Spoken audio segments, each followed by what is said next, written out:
Welcome to Backstage with Kennedy. This little show will be your remedy.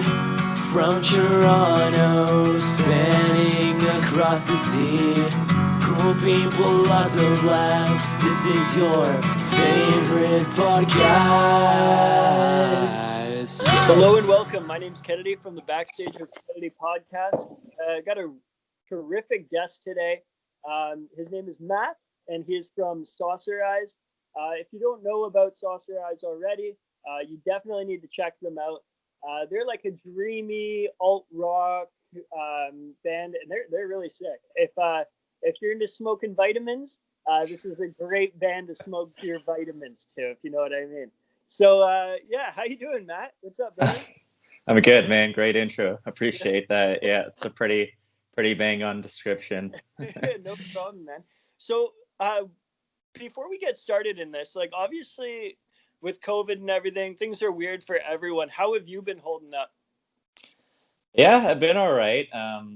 Every day it kind of feels like Groundhog Day, but kind of adjusting to what seems to be the new normal. And yeah, was wondering what's next. Hopefully was anticipating the return of live music, but it looks like Wave 2 is slowly coming on. So just hunkering down, man. I feel that. Yeah. So with you just released an EP in July called 2020. Did that come up naturally, or like the name of it, the album? Was it just like, well, this is a shit show, we need to write about this? Yeah, believe it or not, that one was actually written and recorded maybe a couple years ago, and like we kind of just sat on it for a while. And then, yeah, I don't know, this whole rolled around. It seemed like this weird dystopian time. And I took another listen. And I was like, yeah, it's kind of felt right to just put it out there in the ether and see what happens. So, yeah, that's kind of the story with that. I like it. What was the inspiration for the artwork on it? It really caught my eye. It was kind of like a beautiful photograph that looked like it was taken. Yeah, thanks. I actually took that photo down by, I don't know if you know where like the waterfront airport is there, Billy Bishop. There's like this weird abandoned malting thing. So yeah, I kind of saw it. I thought that visually it went with the sonics of the recordings, the gray dystopian beige type with a cloudy sky in the background. So that was the story behind that. It kind of gave me what was it? Meatloaf, you know the band Meatloaf, right? Yeah. I'm not sure if I know what art or what photo you're talking about specifically, but I think it's the song. I want to say it's called Pigs or Animals. Okay. Anyway, there's a picture, and that was the first thing that came to my mind when I saw that. I was like, that's kind of like badass. Just the clouds, the sky, and the old industrial building, I'll have to check that out. Yeah.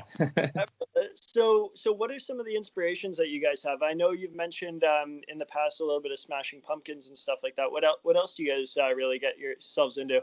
Yeah, Smashing Pumpkins, like you mentioned, was a big one for sure. And I initially recorded some home demos and I put it out and put some influences there. Smashing Pumpkins is one of them. The bassist on it is a big fan. Otherwise, like a lot of shoegaze stuff, like the obvious examples are My Bloody Valentine. A lot of just like loud, fuzzy guitar music, like Dinosaur Jr., Built to Spill, that kind of stuff.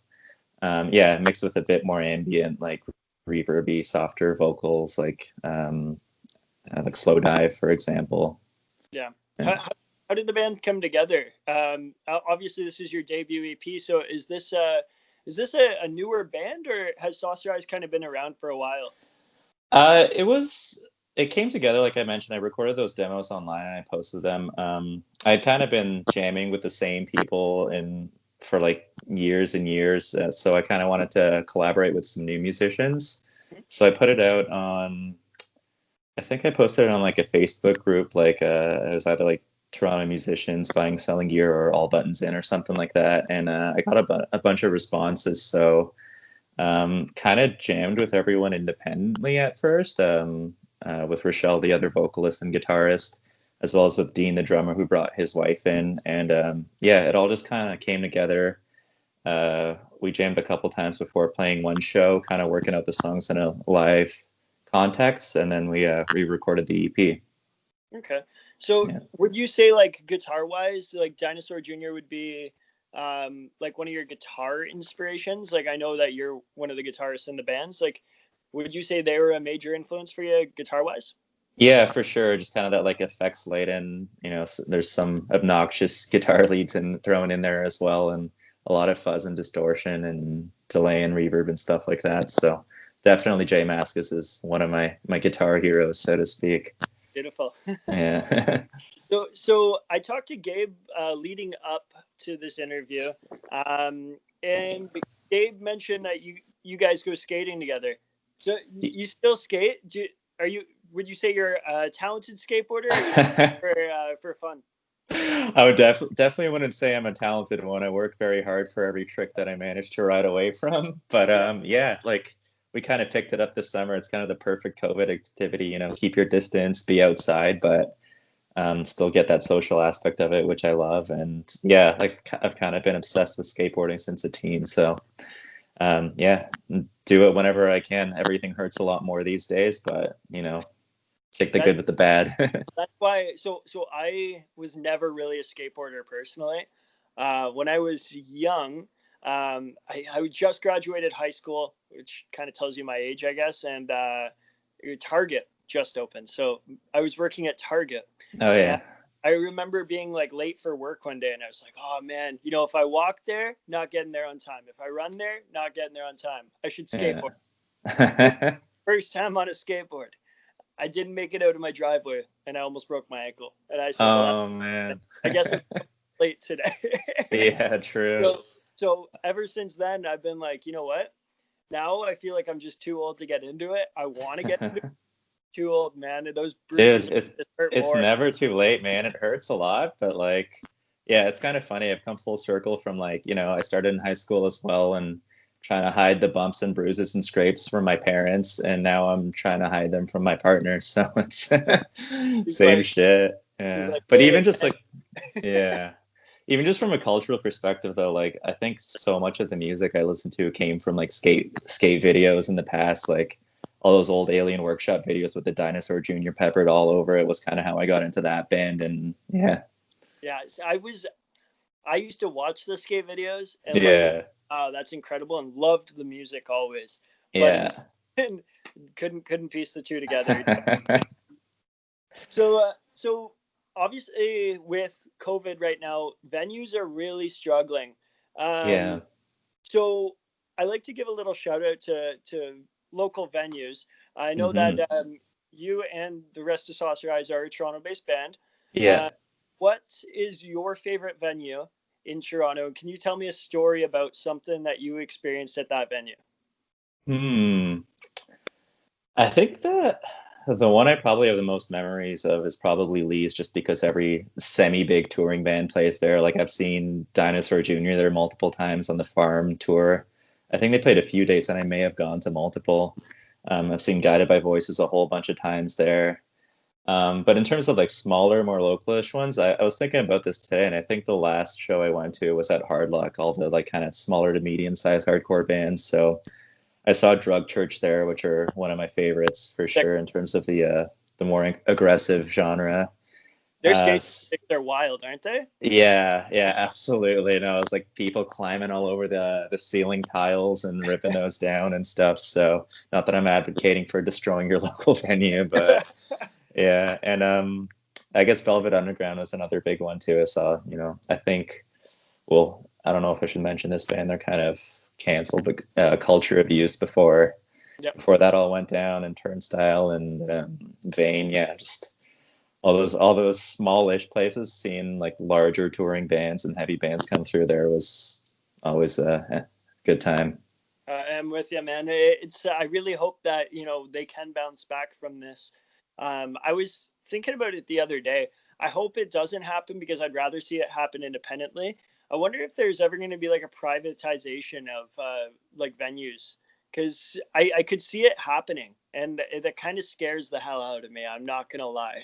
What do you mean by that? Like, what are you envisioning Like happening? like the government being like, hey, we're just gonna like buy up a bunch of like spaces and make these like the local venues, and like Oh, all like contracted out by the government, but nonetheless like that would be weird. And I mean, given that I feel like Toronto especially gets no funding from the government for local music to begin with, that or very, very limited at least, that yeah, I'd be shocked to see them pour more money into it, but hopefully they can figure out something to help everyone get back on their feet in their own terms and still maintain their creative visions for the spaces. I'm with you. I have this nightmare of like, those like health and safety posters that like they put in all like the like Service Ontarios and stuff like that, like all Yeah. the offices. I can just imagine like a health and safety poster in a venue, and that just bothers the hell out of me. Yeah, no stage diving or else we'll fine you 25 grand or Don't you whatever, some dare, bylaw. don't you dare put that in my venue. I feel yeah. No, that would be dystopian as hell. So you met the rest of the band through like this Facebook thing, right? Did you know anybody from prior, like just from like hanging out and stuff? Not really, no. And it's kind of funny after we got back together, or how after we got together and we hang out and go to shows and like seeing all the mutual friends and the overlapping social circles, but like had not interacted with them at all prior to that. So it's kind of cool to see everyone's creative vision come together, and yeah. Hell yeah, and in such a short period of time as well. Like that EP is very good, man. Like very Thank good. you. I appreciate that. I just found out about Saucer Eyes, to be completely honest, the other day, and I've listened to your EP quite a few times now. It's basically on loop. So I appreciate you making that good music, brother.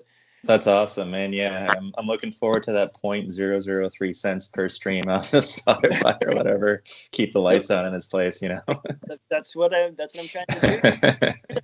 Just put it on mute while you sleep.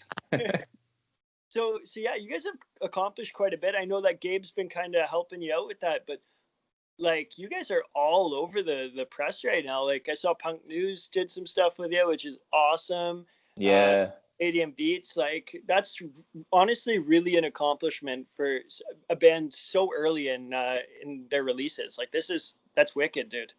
Yeah, it's been an interesting time trying to put out, being a new band, putting out music where you can't really promote it live or tour it or anything like that. So, yeah, getting the hype from the sites, especially Punk News, was a big boost for us.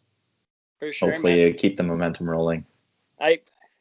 Honestly, I can only see it going up from here.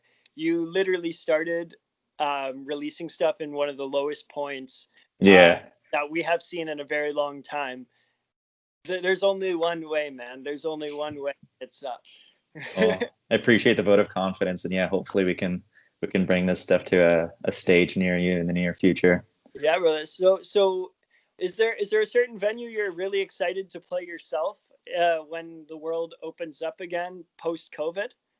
Yeah, I want to see my boys at the Bovine. I want to see Gabe Barr back in there, and yeah, meet you in person at last. But yeah. Nothing in mind. The only show we played was it was a Gabe show, and it was at Smiling Buddha before that place, the incident went down, so to speak. So yeah. Yeah. Okay. But yeah, my other band in the past, I also played a melodic punk band called Turtleneck. Okay. And yeah, I think we played the Bovine before. Hard Luck would be cool. Velvet Underground, any of those smallish places where it doesn't look totally dead. Yeah, man. Are you originally from Toronto? Yeah. Nice. Great. I was born and raised in the suburbs in Mississauga. Grew up going to shows there at the infamous Masonic Lodge, and kind of grew up on that 905 scene before moving into the city. I feel that. I'm from Burlington originally, so it's oh yeah, suburbs. We're all kind of interlocked, man. yeah. What do you guys had a boys' night out in that place, and yeah, there's a bunch of good. Was Grade from Burlington as well? I'm not sure. Pensacola was our big guys. They crushed it. They crushed it. Yeah, they're a bit younger, I guess. Grade is for the older heads like me, but yeah, I remember. Yeah, what was the one band that? I'm can't even remember what they were called. There was this absolutely sick band though. It's gonna bother me, and I wish I could call them out. They're not a band anymore, but you can find them on Bandcamp, and it's just like that's who I looked up to when I was like young, because I was like, these guys have freaking made it in my eyes at that point. I forget what they were called, but Yeah. they were sick. All right, brother. I just got a notification that I have 5 minutes of social media left today. I'm trying to limit my screen time. So if I start freezing on you, that's probably what happened, but I'll jump back in there. I'm actually about to wrap it up, brother. I like to keep All right on. it super short, man. I Cool. really wanted to meet you via video today and just, talk about Saucer Eyes a little bit, because I honestly think that the world needs to hear more Saucer Eyes for sure. So Cool, I man. Appreciate that. appreciate you coming on the podcast, brother. And we will have a beer at the Bovine when the Fingers world opens crossed, up. man. I can't wait. Looking I'll talk. forward to that. Thanks, dude. All right. All right.